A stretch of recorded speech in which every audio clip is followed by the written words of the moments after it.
잠언서 15장 1절 말씀부터 쭉 보다 보면요. 이 서론 쪽에 앞쪽에 주로 딱 한 가지가 계속 집중적으로 여러 가지 그 표현으로 한 가지 단어가 나오고 있습니다. 그게 어떤 단어냐면요. 입, 대답, 유순한 말, 뭐 이러한 표현이 계속 나오고 있죠. 첫째로 오늘 잠언서 15장에서 말씀하는 첫 번째 이야기는요. 유순한 대답은 분노를 쉬게 하여도 과격한 말을 노를 격동하느니라로 시작을 하고 있습니다. 여기서 유순한 대답이다라고 하는 것은요. 온유한 말이다 이렇게 말합니다. 그러니까 유순한 대답만 한 것 같은데 그 대답이 그냥 누가 질문했기 때문에 대답했다 이런 차원이 아니고요. 그 사람의 입에서 나오는 그 말의 스타일이 항상 온유한 말이다. 이걸 지금 이렇게 시작하고 있는 겁니다. 사람마다 뭐 말투가 좀 다 다릅니다만은 저는 그 부산으로 저희 아버님은 물론 충청도 분이신데 이제 부산에서 저는 태어나서 쭉 자라오다 보니까 알게 모르게 부산 말씨가 좀 투박하지 않습니까? 그렇죠? 투박하고 아가씨들도 여자들도 좀 말씨가 투박하고 또 어째 듣다 보면은 뭐 같은 말도 싸우는 것 같이 들리고 이렇게 다른 지방 사람들이 야, 이 경상도 사람들은 뭐 말을 해도 막 싸우듯이 한다. 이게 아예 그냥 우리의 스타일로 이렇게. 근데 제가 옛날에 그 이 말이 얼마나 표현도 투도 중요하지만 이 내용이 중요한가 보니까요. 제가 자랄 때 그 혹시 자갈치 아주머니들이 그 싸우면서 하는 욕 같은 거 혹시 들어본 적 있습니까? 잘 모르죠. 물론 저도 근데 저는 조금 아는 게 뭐냐면 저희 부친이 생선을 잡아가지고 배가 들어올 때 저희 집에 생선을 이 선원들이 아유 좀 가지고 가시죠. 뭐 이래가지고 갖고 오면은 여 밑에서부터 저 바닥까지 그 생선 상자가 쌓였어요. 그러면 이제 교회 목사님부터 해서 나누다가 제가 막내라 심부름을 막 아주 막 그 생선만 들어오면 제가 막 온 교인들 집을 다 다니고 이걸 나눴다 이거죠. 나누다 이제 다 못 나누면은 부평동 시장으로 갑니다. 그 자갈치 시장 쪽 있죠. 그까지 안 가고 부평동 시장, 국제시장하고 연결되는데 그쪽에 가가지고 자판 깔고 장사하는 생선 아줌마를 제가 불러옵니다. 그럼 그 아줌마는 이제 단골이 하나 있어요. 그 아주머니 생선 가지러 오시라는데, 그래, 왔어, 알겠어. 뭐 그분이 이제 나머지 생선은, 금방 배에서 도착한 거를, 집으로 가져온 거니까, 시차도, 시간도 많이, 걸리지 않고요. 근데 이제 그 사람들을 이렇게 상대하다 보면 다 그런 건 아닌데, 어렸을 때도 제가 간간히 보면, 생선을 다듬고 하다 보니까, 우리 한국, 부산에서 사시미 다듬고 하면, 꼭 싸워도 욕을 해도 막 그 무섭게 하지 않습니까? 막 칼하고 관련된. 근데 제가 대학교쯤이었나 고등학교쯤에 토막 살인 사건이 막 엽기적인 신문에 난 적이 있어요. 그때 당시 때 그 사건은요. 지금 물론 막 온갖 사기, 살인 막 온갖 게 다 있겠지만 그 당시 때 저 어렸을 때의 그 토막 살인 막 충격적이었습니다. 잊혀지지가 않는 게요. 그래서 나는 어떤 사람이 사람을 갖다가 그렇게 했을까. 근데 나중에 신문에 기억이 나요. 왜? 하필이면 어느 쪽 사람인가 나왔는데 부산 사람인 거예요. 부산. 그래서 이제 어떤 그 기사 속에 제가 기억하는 게 아니 어떻게 이럴 수 있느냐 하니까 이제 부산에는 원체 생선 팔고 생선 자르는 이런 게 있지 않습니까? 막 토막 낸다, 뭐 자른다, 목을 친다, 뭐 이런 거 사심이 떠버린다 이런 표현들. 그게 뭐 친구 영화에도 나온 거 아시죠? 뭐 그런 표현들. 이게 다 어떻게 보면 부산에서는 저는 어렸을 때 하도 시장, 그 부평동 시장, 국제시장, 그 다음에 용두산 공원 우리 친구들하고 왔다 갔다 하고 또 아버님이 또 선장으로 배를 평생 한동안 오래 타셨기 때문에 그런 사람들을 많이 겪다 보니까 이 말이요. 거세대요. 그리고 뱃사람들이 거칠 뿐만 아니라 우상숭배가 엄청 강한 거 아십니까? 떠나기 전에 저희 아버님은 그래도 교회를 다닌 분이셨기 때문에 예배드리고 떠나는 걸 원하셨죠. 그런데 이게 안 통하는 겁니다. 뱃사람들은 제사를 지내래요. 내가 나가서 무사히 돌아와야 된다. 그러니 나는 예수 모르겠고 도사를 지내래. 그 정도로 부산 쪽에 흔히들 복음이 불모지다라고 말할 정도로 그 미신에 대한, 그 제사에 대한 게 유독 그 바닷가 쪽이 강했던 모양이에요. 근데 그 지내면서 제가 왜 그런 살인이 나왔을까? 평상시 때 쓰는 말들이요. 쓰는 욕들이 욱하면 올라오는 것들이요. 어떻게 보면 내 속에 잠재되어 있는 아주 무서운 것들이고 내 실체인데 내 속에 숨겨져 있는 것이 어느 때 올라오는가? 저는 뭐 화날 때도 올라오지만 운전하다가 왜 위험할 때 불쑥 사고가 나면 우리도 모르고 억 하고 막 속에서 막 10원짜리가 올라온대. 그런 거 보면은 내 속에 욱하는 뭔가 있는갑다. 그리고 그때 주님을 찾아야 되는데 찾지 못하는 내 어떤 것이 있는 건 아닌가. 이런 걸 보면서 이 잠언서 기자는 어떻게 보면 유순한 대답은 분노를 시게 하여도 과격한 말은 어떻다고요? 오히려 너를 격동시킨다. 저도 그렇게 안 하려고 참 많이 애쓰는 어떤 면이 있는 것 같아요. 옛날에는 그냥 막 불쑥불쑥 말을 낼 때도 많았는데 이 입술의 말은 주워 담을 수가 없구나 라고 생각하고는 그 이후로부터 어떻게 하면은 입술의 파수꾼과 노하는 것을 멈출 수 있을까라는 그런 매년 신년만 되면은 또 선언하고 결심했던 그런 때도 있었습니다. 근데 이제 2절로 이어서 또 말합니다. 지혜 있는 자의 혀는 뭐라고요? 지식을 선히 베풀고 미련한 자의 입은 어떻게 해요? 미련한 것을 쏟느니라.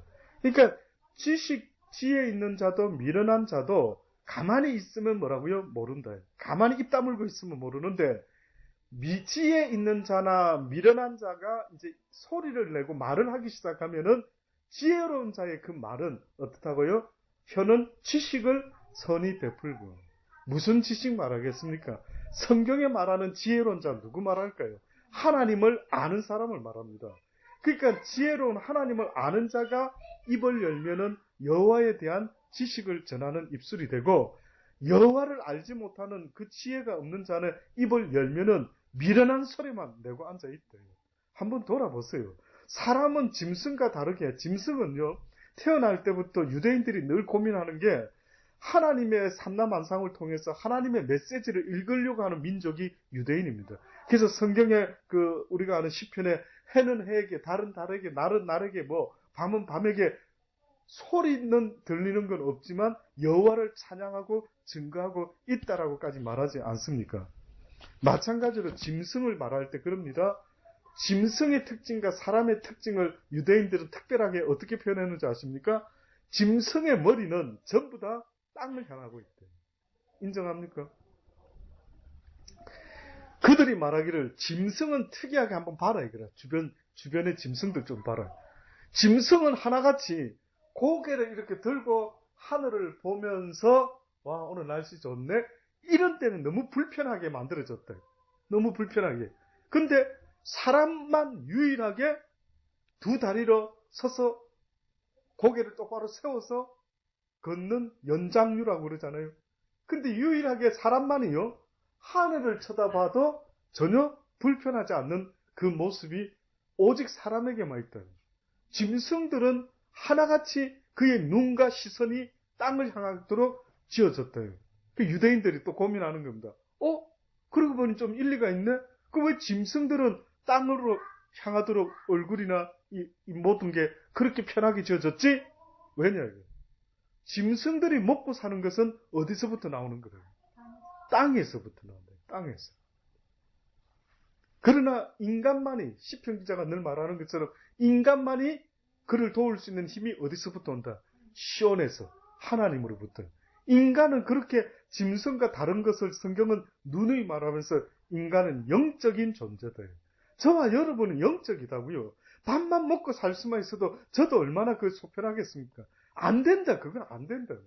인간이라는 존재는 밥만 먹고 살도록 그 지은 자가 그렇게 지어놨지 않았기 때문에 날마다 그 여호와의 입에서 나오는 그 진리의 말씀을 배우지 못하면은 이성 없어서 잡아먹히기 위해 태어난 짐승과 같은 게 인생이 될 수가 있다라고 그렇게까지 이야기를 하고 있는 겁니다.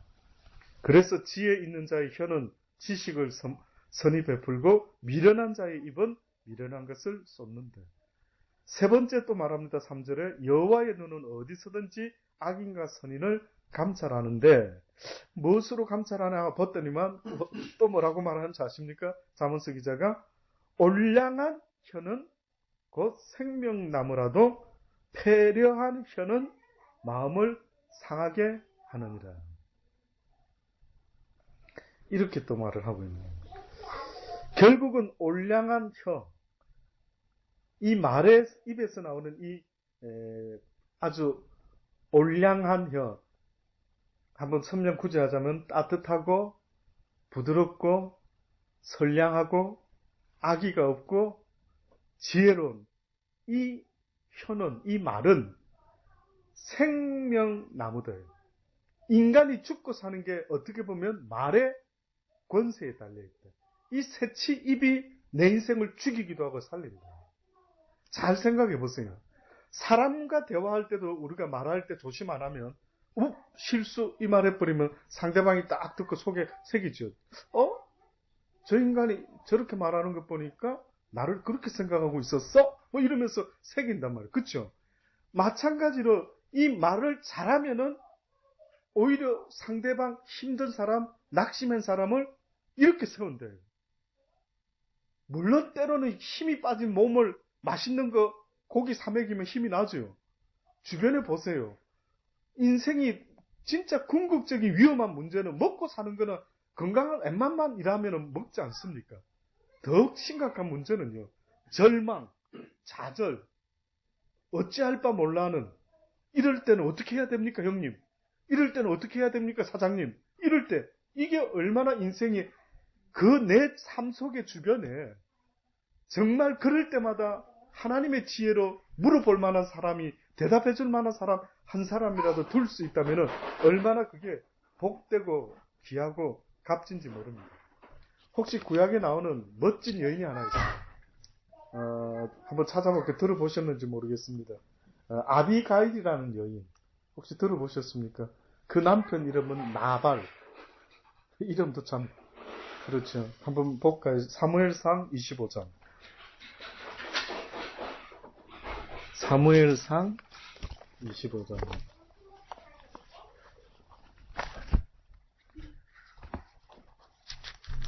이 성경에 지금 사무엘상 25장에 나오는 스토리가 누구에 대한 이야기가 나오고 있느냐면요. 다윗이 사울 왕을 피해서 다닐 때 어느 날 그와 함께한 소년들이 배가 고프고 지쳤을 때가 있었어요. 사울 왕은 계속해서 오해를 하면서 시기하면서 다윗을 죽이려고 쫓아다니는데 뜻밖에도 다윗은 사울 왕을 굴에서 마주치게 하나님 하셔서 죽일 수도 있었건만 그 옷깃만 자르고 우리가 아는 것처럼 그를 해하지 않지 않습니까? 하나님이 기름 부은 자를 내가 어찌 손대리요? 이러면서 사울 왕을 피하고 다니다가 이 굴사건 있고 나서 그 다음에 일어나는 일이 사무엘상 25장에 있는 이야기입니다. 그래서 25장 서두에 보면 사무엘이 죽었다라고는 이제 사무엘이 세상을 떠난 이후에 다윗에게 있어진 어떻게 보면 성경이 기록하고 있는 첫 번째 이야기. 마온에 한 사람이 있는데 그 업이 뭐라고요? 갈멜에 있고 그 다음에 심이 부하여 양이 3천, 염소가 1천이므로 그가 갈멜에서 그 양털을 깎고 있었으니 그 사람의 이름은 누구라고요? 나발이다. 나발의 아내 이름은 아비가일이라고 합니다. 쭉 이제 뭐라고 무슨 이야기를 하고 있느냐면 여자는 총명하고 용모가 아름답고 남자는 완고하고 행사가 악하여 그는 갈멜 족속이었다라고 나발을 소개하죠. 나발 자체의 이름의 의미는 어리석고 악하고 강팍한 자, 뭐 이런 뜻이 있다는 겁니다. 그 이름처럼 참 희한하게 이름을 좋게 짓는데 보통은 그 애비가 누군지 몰라도 어찌 이름을 갖다가 나발이라 이렇게 지었는지 싶을 정도로 성경에 나오는 이 이름들이요. 나쁜 이름 가진 사람들 이름은 전부 다 발음하기도 어렵습니다. 나발이니 우리 발음에도 좀 이상한 발음들 희한하게 그거는 공통점이 뭐냐면 이름의 의미도 아주 안 좋습니다. 근데 어쨌든 이 나발이 있었는데 여기 쭉 보니까 뭐라고 하냐면은 다윗과 함께하는 사람들, 소년들 뭐 이렇게 표현했습니다. 아마 다윗과 생사를 같이 하는 자들이 있었던 모양입니다. 그 중에 이제 젊은 청년이었겠죠. 소년을 한 10명 정도를 보내가지고 아마 그 나발이 양을 치고 뭐 이런 상황에서 좀 며칠 머무면서 이렇게 상황이 이렇게 지켜주고 좀 도움을 줬던 모양이에요. 도움을 주면서 거기 좀 머물러 있다가 이제 배가 고팠겠죠. 그러니까 이제 좀 먹을 것을 한마디로 구했는데 나발이 그 다윗의 그 사람들을 통하여 다윗 왕의 다윗의 뜻을 당시 때는 왕이 아니었습니다. 뜻을 전했는데 이 나발이 뜻밖에도 어떻게 합니까? 그 청을 거절하죠. 거절해가지고는 다윗이 그 보고를 받습니다. 아, 나발이라는 저 사람이 거절합니다. 아니, 우리가 그렇게 지켜주고 도와주고 이렇게 잘 지낼 수 있도록 했는데 어떻게 우리한테 이렇게 할 수가 있지? 이렇게 다윗이 열받았습니다. 그래서 다윗이 이제 내일 해 뜰 때까지 내가 그의 사람들 하나도 남기지 않고 끝장을 내리라 라고 이렇게 이야기를 하게 됩니다. 그런데 성경에 보니까요, 뜻밖에도 이 소식을 그 일꾼 중에 누구 한 소년이 누구한테 전합니까? 그 나발의 아내인 아비가일이라는 이 아내한테 달려와서 이야기를 하죠. 그래서 당신의 주인이 여차저차 이렇게 해서 다윗의 분노를 사게 됐습니다. 그 다윗이 이제 아마 내일이면 싹 다 이렇게 죽이려고 마음에 먹은 것 같습니다. 이 말을 들은 이 아비가일이라는 아내가 얼마나 놀랐는지 보니까 막 모든 그 어떤 걸 준비를 막 신속히 해가지고 다윗을 찾아갑니다. 다윗은 지금 상태가 어느 정도냐면은 그 22절에 보면 내가 그에게 속한 모든 것 중 한 남자라도 아침까지 남겨두면 하나님은 다윗에게 벌을 내리시고 또 내리시기를 원하노라. 이렇게까지 다윗이 결심하고 끝장내려고 했습니다. 이런 녀석이 다 있나? 내가 그래도 있으면서 지켜주고 최선을 다해서 도리껏 경우껏 했건만은 어찌하여 그가 그렇게 나한테 감히 할 수가 있을까? 막 이거 아주 나름대로 분노를 합니다. 물론 자기한테 잘 안 해줘서 섭섭한 것도 있지만 또 다윗 입장도 있지만 하나님이 다윗과 함께하는 어떤 다윗은 또 하나님의 뜻을 이루며 살아보려고 이렇게 애를 쓰는 뭔가 그런 관계가 영적으로도 있었던 것 같아요. 그런데 이제 아비가일이 이런 다윗을 막 급히 찾아오지요.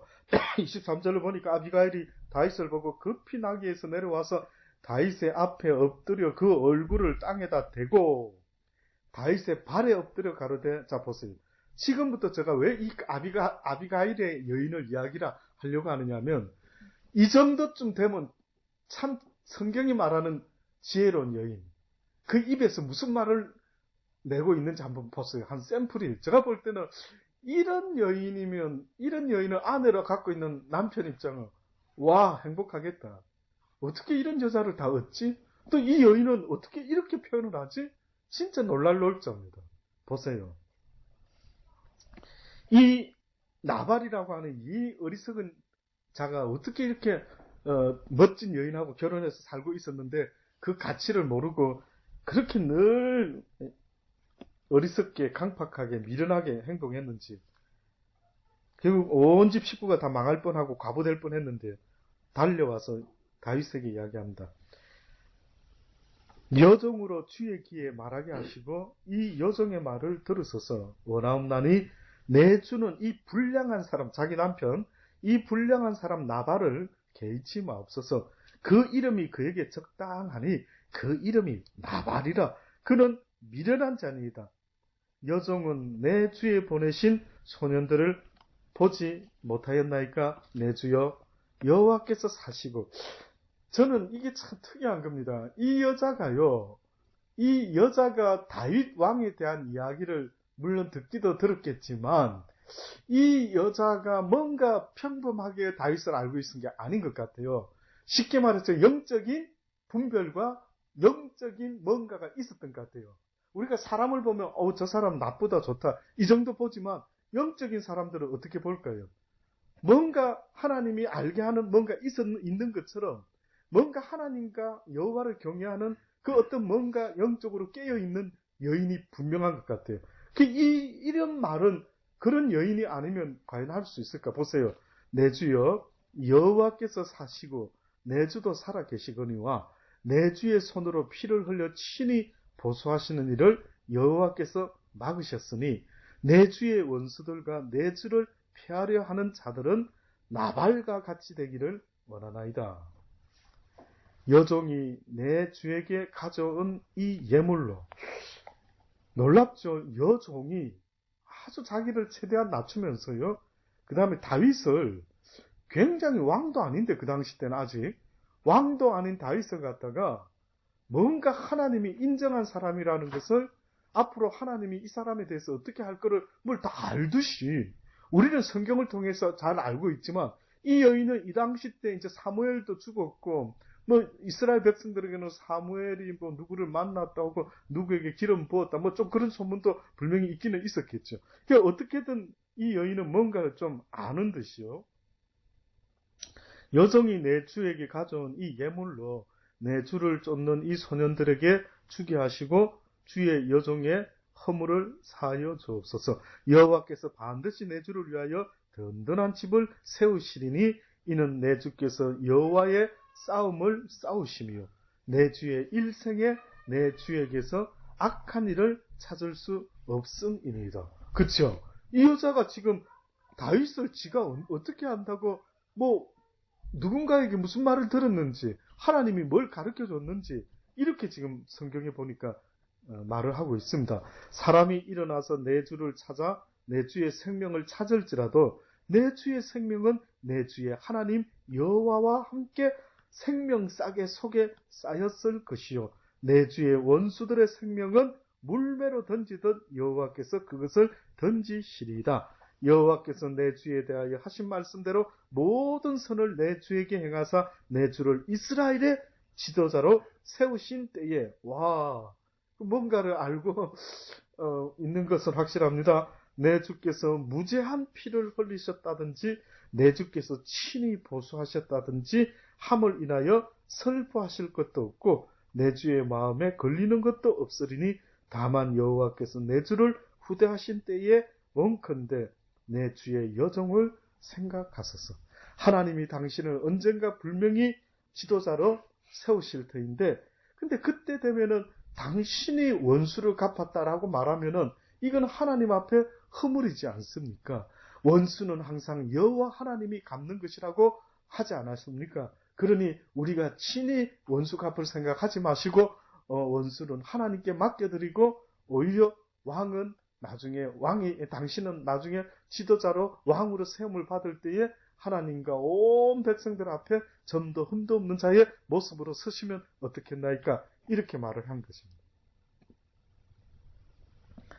이때 다윗이 이 지혜롭게 말하는 이 여자의 이 말에, 아까 우리가 22절에 말을 했죠. 다윗이 이 정도 분이면, 저 같으면 내가 그에게, 나발에게 속한 모든 것 중 한 남자라도 아침까지 남겨두면 하나님은 다윗에게 벌을 내리시고 또 내리시기를 원하고, 이렇게 결심한 다윗이죠. 그죠? 그러면 우리 집사님이 만약 이런 어떤 이 집사님 이런 어떤 남자로서 열받았다, 그래서 내가 그놈들 내버려 두나 보자, 이렇게까지 했는데 이것을 갖다가 얼마 안 돼가지고 싹 바꿀 수 있다라면 도대체 누가 어떤 말을 어떻게 했길래 내 마음이 바뀔 수 있느냐. 저도 살면서 이렇게 업된 마음 있잖아요. 이걸 풀고 싶어도 쉽지가 않더라고요. 또 어렵고 힘든 일이 있을 때. 근데 저는 우리 정재 늑동이를 늘 한 번씩 이야기해. 정재가 한참 어렸을 때도 막 어떤 이런 지금 다윗과 같은 열받음이 있었다 하더라도 이걸 풀 길이 없는데, 때로는 정재를 쳐다보고 어린아이의 그 얼굴을 쳐다보고 내 육신의 늑동이 아이를 이렇게 쳐다볼 때에 그 아이의 웃는 모습 앞에서 그 화를 계속 유지하면서 왜 말 시켜 이놈아, 너 가서 숙제나 해, 뭐 이렇게까지는 못하겠더라고요. 이렇게까지.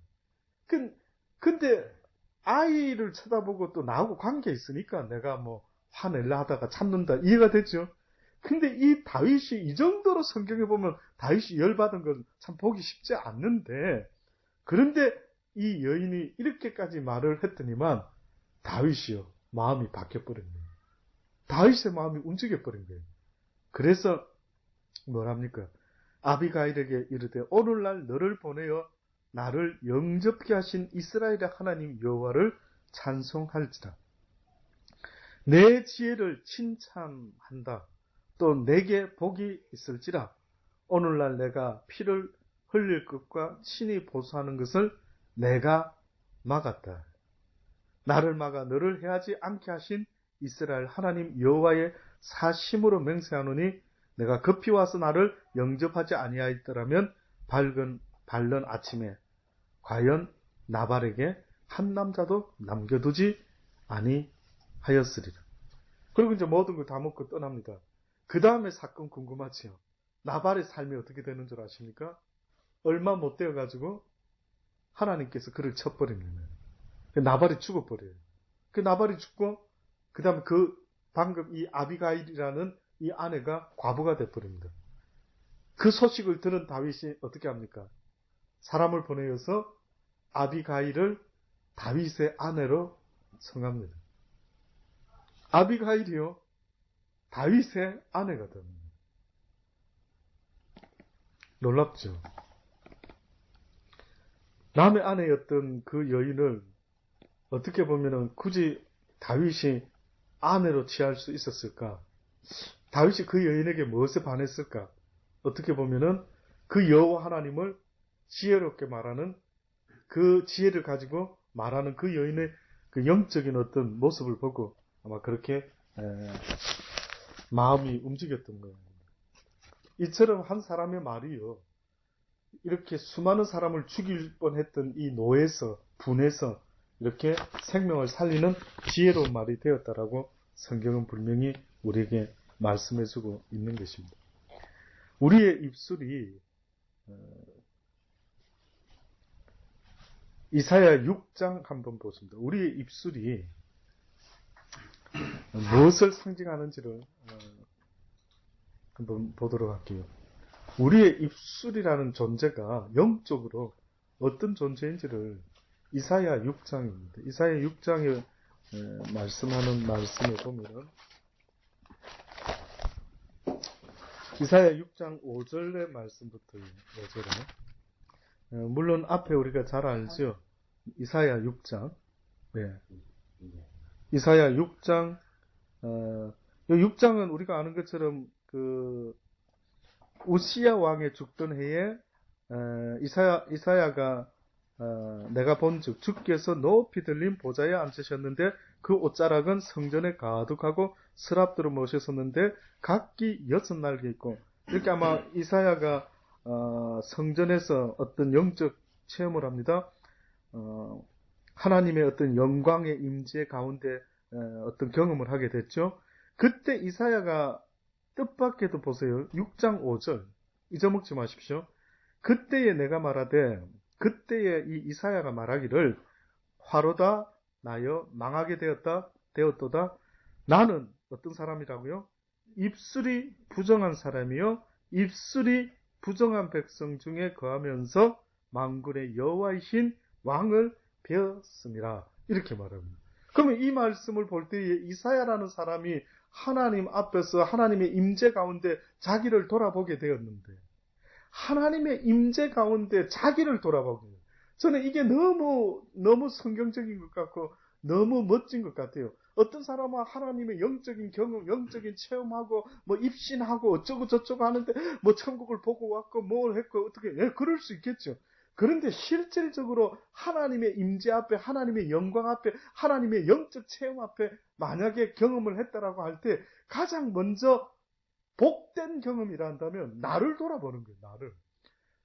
베드로가 예수님의 말씀을 들었을 때에 복된 진리의 말씀, 예수님이 가르치는 이 진리의 말씀을 경험했을 때 가장 먼저 무엇을 깨닫게 됐습니까? 나를 깨닫게 돼요. 나를. 뭐든지 그래, 성경은 하나님을 안다라는 것은 곧 내가 어떤 존재인가를 알게 된 것이고, 내가 왜 이렇게 살아왔을까? 내가 왜 하나님을 모르고 육신의 본능 가운데, 사단의 죄 가운데, 이렇게 사망의 법 가운데 살아왔는가? 이것을 깨닫는 거예요, 인생은. 소크라테스만이 그 말을 한 게 아니라 네 자신을 알아라. 인생 한평생 살다가 뭐 하나만 알면 만약에 된다면 저는요, 바로 내 자신을 알면 된대. 근데 내 자신을 어떻게 아는데? 내 자신을 안다라는 것은 곧 나를 지은 전능자가 어떤 분인가를 알 때 비로소 우리는 내가 어떤 자인가를 알 수 있다. 저는 그렇게 깨닫습니다. 저는 인생을 그렇게 깨닫습니다. 내가 어떤 존재지 나는 알 길이 없대. 근데 나를 지은 분한테 물어봐라 이게. 응? 나를. 가끔 우리 아이들이 엄마 아빠 사랑이가 나는 왜 태어났어요 엄마 아빠 뭐라 말할 건데요. 너는 우리 집안을 이렇게 세울 딸로서 뭐 역사적 사명을 띠고 따라 이 땅에 뭘 말할 건데요. 예? 같은 피조물인 우리가 나도 똑같아. 그러면은 어떻게 보면 야 나도 모르겠다. 너가 할아버지 할머니한테 가서 물어봐라. 뭐 이렇게 할 수도 있겠지만은 왜 태어났는가? 내가 왜 지금 살고 있는가? 하루를 살아도 하루를 일을 해도 하루를 뭘 공부를 해도요. 내가 지금 무엇 때문에 먹고 마시며 이렇게 살아가고 있는지에 대한 그 목표, 그 목적을 알지 못하고 사는 것은요. 참 한마디로 말하면 슬프다. 근데 뜻밖에도 하나님을 경험한 자들, 하나님의 말씀 앞에 선 자들, 말씀을 깨달은 자들의 모든 모습은 자기를 돌아보더라고요. 그래서 저는 이 장면을 볼 때 베드로는 주여 나를 떠나소서 나는 죄인으로서이다. 이렇게 고백하는 거다. 이 지금 이사야가 와 화로다 내가 망하게 되었구나 내가 죽게 되었구나 끝장났다. 내가 어쩌다가 이 부정한 뭐라고 말했다고요? 나는 입술이 부정한 사람이요 입술이 부정한 백성 가운데 중에 거하면서 만군의 여호와 하나님을 왕을 배웠다. 이 자세가 꼭 우리가 잘 아는 고넬료도 그렇고 또 백부장도 그렇고 그렇죠? 백부장이 예수님이 하인을 좀 고쳐달라고 그 누구를 통해서 예수님께 전달이 되었을 때 예수님이 백부장 집에 로마의 백부장 집에 고쳐주러 오지 않습니까? 그 하인을. 그 때문에 백부장이 사람을 보내가지고 예수님 우리 집에 오는 걸 나는 감당할 수가 없습니다. 내 밑에도 부하가 있어서 말만 하면 그들이 지키는 거 내가 잘 아는데 하물며 당신은 말 한마디에 온 천하가 움직이는 걸 내가 알고 믿고 있는데 말씀만 하셔서 이까지 병이 뭐라고 이까지 수고스럽게 우리 집까지 오시나이까 당신은 왕 중에 왕이나이다. 당신의 말 한마디에 온 영과 온 이 영계와 이 육신의 세상에 당신 말에 불복종할 자연이 어디 있습니까? 그런데 지금 이사야가 내가 만군의 여호와 그 왕을 내가 이 제 많은 입술 가운데 이 제 많은 부정한 입술을 가진 백성들 가운데 내가 왕을 뵙게 되었다. 이만큼 이 입술이 입에서 나오는 말들이 이렇게 중요하다라고 성경이 지금 계속해서 말합니다. 잘 쓰면은 복이지만은요. 잘못 쓰면 완전히 죄의 덩어리고 자칫하면은 심판에 아주 하나님 말씀처럼 네 입의 말로 증거가 되어 내가 너를 이 땅에 왔을 때 심판해 줄 것이다. 이 말씀이 바로 그 말씀이라는 생각이 드는 것입니다.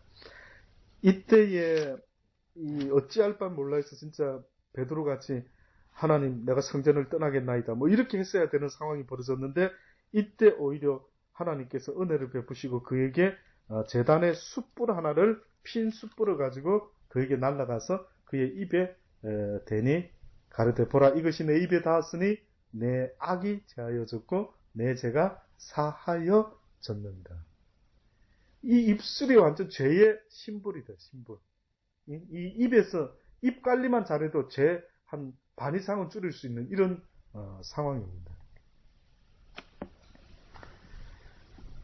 예수님의 마지막 요 말씀만 시간상요 한번 더 마치겠습니다. 이사야 11장 여기 하나만 더 이사야 11장 1절로 5절입니다. 예수님에 대한 예언인데 아마 이게 여러분 성경에 이런 말씀이 다 있었네 아마 그럴 수 있을 만한 말씀 아닐까 싶은데요. 이사야 11장 1절의 말씀부터 봅니다. 이새의 줄기에서 한 싹이 나며 그 뿌리에서 한 가지가 나서 결실할 것이요.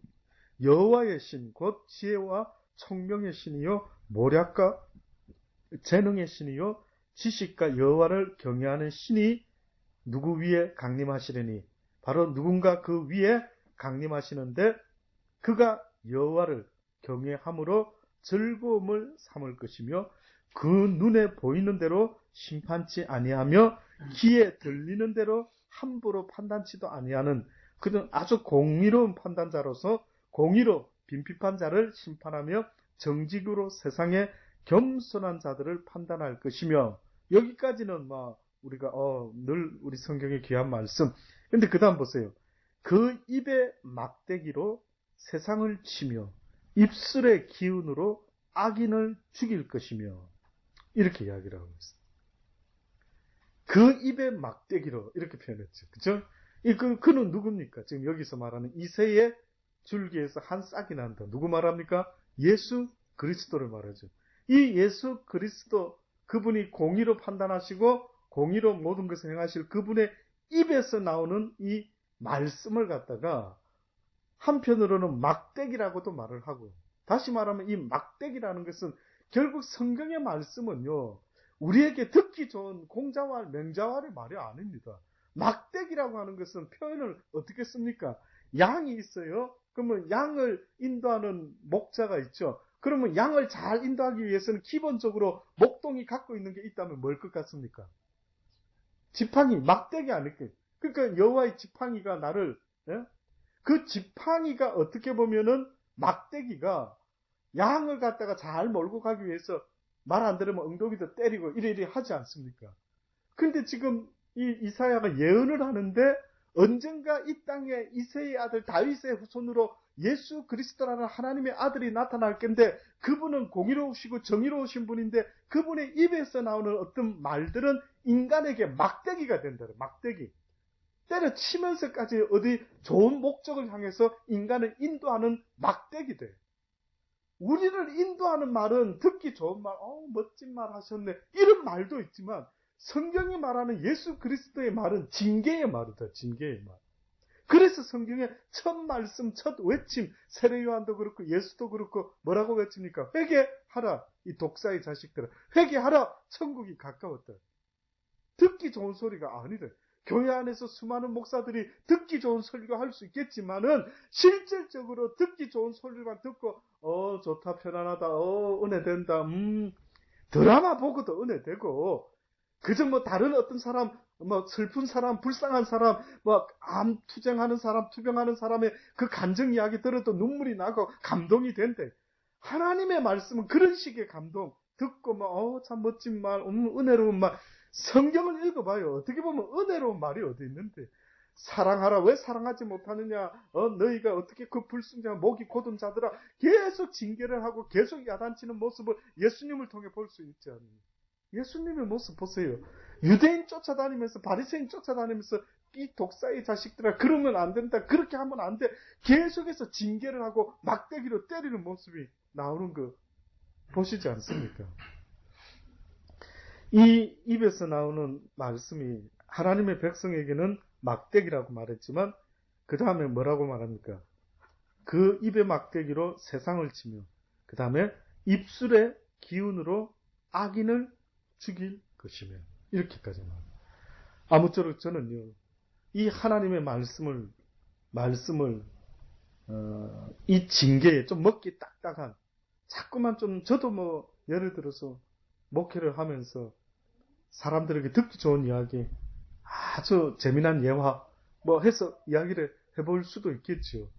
근데 성경의 말씀은 제가 깨닫기는 그게 아닌 겁니다. 그게 지적해주고 야단도 쳐주고 오히려 그렇게 해서라도 우리를 하나님의 나라에까지 점도 흠도 없는 상태로 인도할 수만 있다면 우리를 인도하기를 원하는 하나님의 선하신 뜻이 있다라는 사실을 잊지 마시고 그 주님을 본받는 모습으로요 우리의 입술이 그러한 복된 자의 입술이 되기를 원합니다.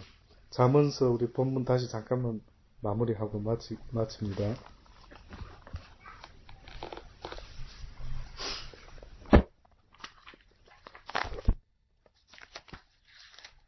잠언서 15장 우리 4절의 말씀. 올량한 혀는 곧 생명나무라도 패례한 혀는 마음을 상해. 아비의 훈계를 업신 여기는 자는 미련한 자요, 경계를 받는 자는 슬기를 얻을 자니라. 계속해서 이제 악인과 의인을 이야기를 하는데, 결국은 여러분 기억하십시오. 악인과 의인의 기준을 어떻게 보면 잠언서 15장 서두에 말한 것처럼요, 그의 입에서 어떤 말이 나오는가 하는 것, 이것이 바로 어떠한 자인가 하는 것을 기준하고 있다라는 것을 잊지 마시고, 23절 사람은 그 입의 대답으로 말미암아 기쁨을 얻나니 때에 맞는 말이 얼마나 아름다운고, 지혜로운 자는 위로 향한 생명길로 말미암음으로 그 아래 있는 음부를 떠나게 되느니라. 기도하십시다. 하나님, 그렇습니다. 말씀 구구절절 귀한 말씀을 오늘도 우리에게 들려주신 하나님 감사합니다. 비록 인생이 때로는 힘들고 짜증나고 속상할 때가 있지만 말을 함부로 내는 어리석은 자 되지 말도록 하시고, 늘 입술에 파수꾼을 세우고 이 입술의 말이 올량한 말이 되어서 아비가일과 같이 그의 남편을 죽음에서 구원할 수 있는 그런 복된 말이 되었던 것처럼, 우리도 이 말로 수많은 사람을 살릴 수 있는 그런 복된 자들의 입술이 다 되게 하여 주옵소서. 세상 사람과 다른 입술이 되게 하소서. 그들이 하는 말만 하고 있으면서 살지 않도록 하시고, 비록 세상의 이야기도 나누겠지만은 그러나 우리의 입술이 여호와를 아는 지혜를 가지고 사람들을 만날 때마다 대화 나눌 수 있는 복된 입술, 구원의 입술 되게 하여 주옵소서. 예수님의 이름으로 감사하며 기도드리옵나이다. 아멘. 이 시간 우리 한번 2분 정도 통성으로 기도하는 시간 가지도록